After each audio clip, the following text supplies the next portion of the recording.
So, shoutout pala sa viewers natin, dun sa connection natin na mixer to amplifier. So, paano naman daw kung may ginagamit ng equalizer? So, dun sa connection na ginagamit natin idol sa mixer at saka amplifier, ito lang ginagamit natin, itong dual 6.35 to dual RCA. So, dahil meron tayong equalizer, so gagamit na tayo dito mga idol ng dual PL. Katulad nito. Ayan.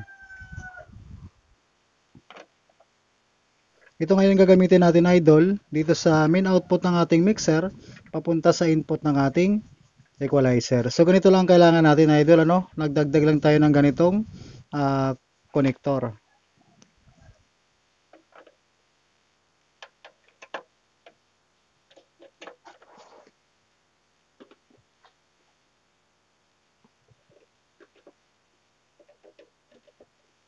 So yan lang idol, nag-output tayo dito tapos nag-input sa ating equalizer channel 1 at saka channel 2. So itong dual 6.35 natin at saka dual RCA, ito na yung gagamitin natin sa output ng ating equalizer. Channel 1 at saka channel 2, papunta naman dito sa ating selector input ng ating amplifier. So selector A ang ginagamit natin dito.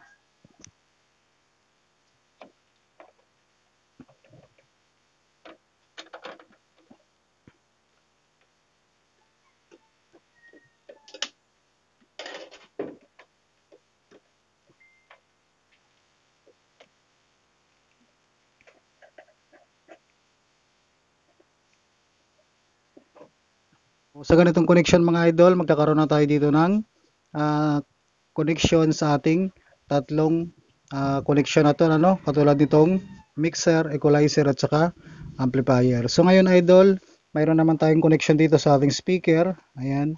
So ipaharap natin ito ngayon yung ating equalizer at saka amplifier. So ito na yung connection natin idol. Yung ating equalizer dito, naka power on na.